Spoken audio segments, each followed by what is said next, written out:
I'm excited. I don't know if you guys can see it in my face, but I am excited for tonight. Chef Curry, the chef, the best player, in my opinion, in the last month. The best player on the planet right now. And yes, I'm not trying to imitate Kenny Smith. I truly believe that. Stephen Curry has proven that the past month. This guy is a nuclear weapon, man. And tonight, the Warriors are plus 5.5. The Lakers are minus 5.5. King James, man. I'm sure he's going to have something to say about that. Every time we put Steph Curry on the pedestal, it feels like LeBron says, you know what? If y'all don't think I'm the king, if y'all don't think I'm the best player in the world, I'm coming for y'all. And I'm going to show it tonight. Which is why I will let you guys know in about 10 minutes who I will choose with the game and with the spread. There's different types of bets that I want to discuss for you guys to make some money tonight. But let's go over the first game. The first game on tonight's NBA slate. That's the Memphis Grizzlies at home against the San Antonio Spurs. The damn Spurs, man. They always find a way to make it. Even though this is a 10 seed and they're on the losing streak, and they haven't been really good actually the past month, but they found a way to make it. Anytime you give a Greg Popovich team +4 for the game, you got to think about it. I know the Grizzlies are tougher. I feel like the Grizzlies are a better team.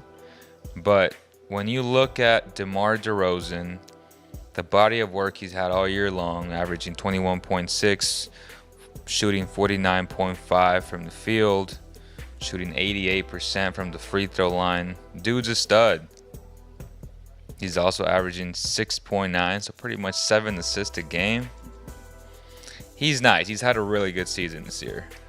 A lot of people think he got snubbed. But yet again, that whole snub conversation, it's really difficult to measure because who do you take out, right? Who do you take out? It's truly difficult. And the other topic is really extending the All-Star game to more players. Yet again, you kind of lose that exclusivity.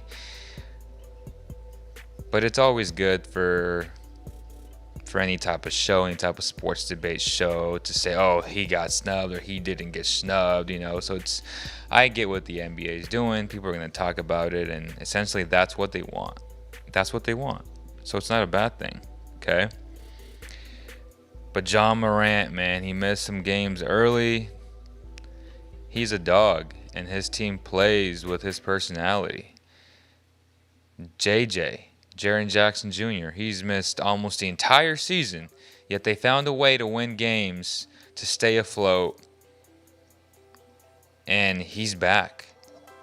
To me, the best big man in the 2018 class, when healthy, he makes the biggest impact in my opinion. Kid's a stud.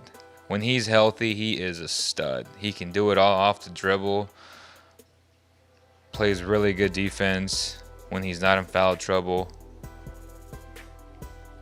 He was one of the best defenders in college basketball his rookie season. I love Jaron Jackson. And I know you hear all these rumors about the Knicks potentially wanting him, and you're going to hear the Knicks wanting everybody, especially after this type of season. Great year for the Knicks, so shout out to all Knicks fans out there. But, let's cool the jets on these type of rumors, speculation articles on Bleacher Report and on all the big national sites. Sometimes we have slow days and they have nothing better to do. Let's be honest. But let's talk about just the fundamentals of how I approach certain games. I'll be honest, I don't like to pre-bet games because I don't know how guys are going to come out. I have a better feel when I end play, so I don't know what website you're using or if you have your own bookie. I don't know if they allow you to make bets during the game. It's called in-play betting, for me at least. I grew up in Reno. I went to the University of Nevada, so ever since William Hill introduced the play-in betting system, I fell in love with it. I have a better feel for the game when teams go on runs, when they don't go on runs. So that's how I approach things. But I'm going to give you, obviously, my pre-bets. And then I'm going to give you my in-play bets. My in-play bets are going to be more, I would say more certain. There are certain numbers that I tell myself before a game or even during the game that if it hits this number, you go in and you make the bet. Whatever number that is, if it's $50, $100, whatever, $1,000, you make that bet, okay? How's everybody doing? Clint, what's up, brother? Background music. It's called Sorry Not Sorry. I think Aram says, I think they already chose Lakers will get the 7th seed, Warriors will get the 8th, no matter what happens, because the NBA can't afford to not have LeBron and Curry in the playoffs. It's a good point. From a political perspective, that's a great point. But we're talking tonight, though. And the spread is difficult because, again, with Steph playing the way he has, plus 5.5, man. But to bet against LeBron when everybody is on Steph's tail per se, right? And rightfully so, he deserves all the credit in the world because he's been playing out of his damn mind. We've never seen anything like this. Stephen Curry, to me, is the best point guard in NBA history, without question. Whether or not you want to admit it, that's up to you. We've never had this type of nuclear bomb like Steph Curry. This guy will single-handedly win you a game. That's how good he is. And if there ever was any type of doubt, well, guess what? Steph has erased. He's deleted. He's Command-J, Shift-deleted the whole thing if you have a Mac, okay? Steph Curry is something else. But let me give you my numbers for the Grizzlies and the Spurs, okay? I'm going to give you the pre-bets first.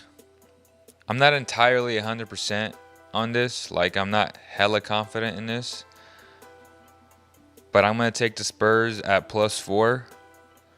Because when you have the best top 3, I would say still, head coach in basketball and Greg Popovich, I think Coach Snyder is number 1.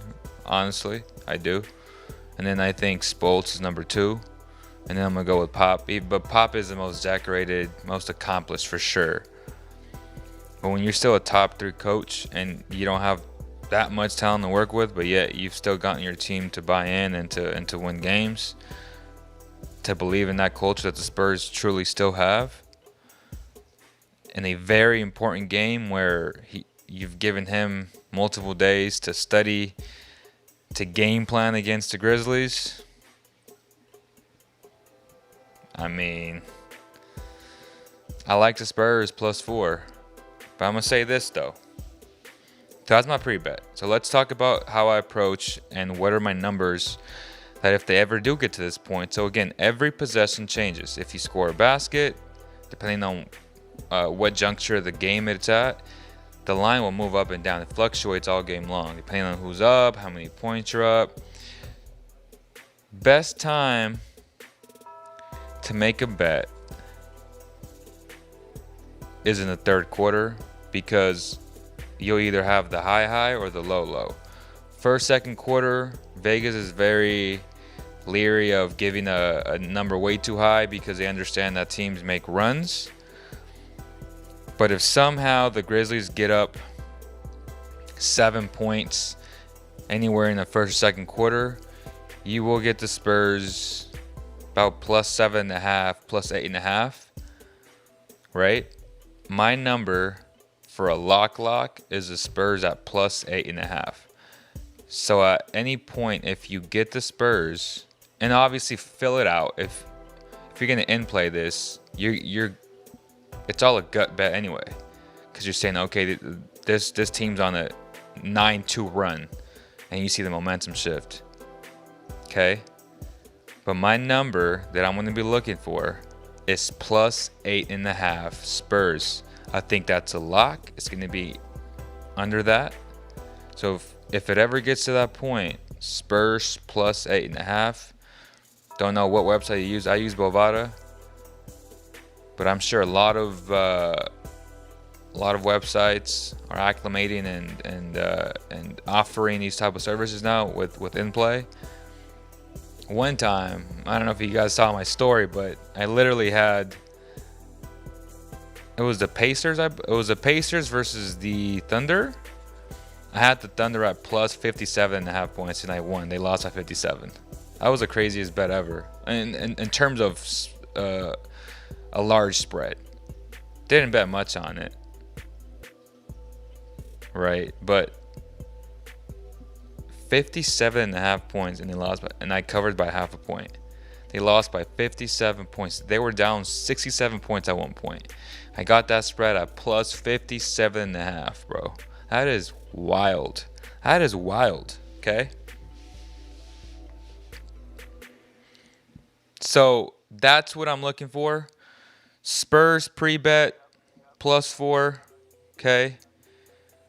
But if you can in play it, which I'm more comfortable with, just wait a little bit, see how the teams come out, see how they fill each other out. We saw what happened yesterday. Perfect example with the Hornets and the Pacers. The initial spread was what? Plus 2, minus 2, right? A lot of people chose the Hornets. An experienced team, an experienced coach, by the way, who I love, and Borrego, Mexican coach, obviously. Root for him all the time.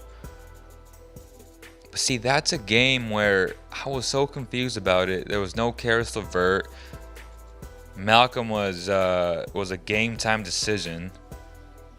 Another issue that I have with a lot of these damn NBA teams, whether or not hiding the damn report of whether or not a guy plays, which really bugs me. But game was -2, bro. They destroyed them. It was over in the first quarter. They went up 16, I think, in the first quarter. I lost a bet, first quarter bet. I took the Hornets plus 13.5. They lost by 16 on the last bucket. Super close bet. But see, that's why you want to wait. Just wait a little bit and fill out the teams. But if you want to parlay something and you want to bet right away, then yes, take the Spurs at plus 4. But my number is plus 8.5 Spurs. Okay, if it gets to that, hit it. With that said, I do think the Grizzlies will find a way to pull it out. But Spurs are the Spurs at the end of the day. But I do think the Grizzlies will win this game. All right. Lakers, Warriors. -5.5, plus 5.5. My pre-bet is the Lakers -5.5. I think they'll win by 6, barring some crazy. Well, it's not really crazy to think about what Steph Curry could do. Steph very well could go for 50 and then win the game. But I don't think that's going to happen. I think the Lakers want the Suns as a 7 seed, going up against a 2 seed. I don't think the Lakers want the Jazz in the first round. No way. Jazz are so deep, and right now the Lakers are in a fluctuating position where they're trying to acclimate to themselves again and just regain the confidence, regain their rhythm pretty much. Going up against the Jazz, you don't want to do that against that team. The team is so well coached. They're so deep in every position. That is not a team you want to face in the first round. Okay? Context matters, matchups matter. Always remember that. And I'm sure they're looking at it the exact same way. Not to say that anybody's an easier opponent or this team's easy, because the Suns are hella good and the Suns are tough, right? Chris Paul ain't no joke. Devin Booker ain't no joke. So you treat every opponent with respect, without question. But who would you rather face? Without question, they'd rather face the Suns. So they're going to try and win the game tonight. So they're going to win the game. Whether or not they cover the spread, that's something different. But I do think they will cover the spread at -5.5. But what am I locked in at? If you can get the Lakers at 1.5 minus 2.5 to win by 2 or 3 points.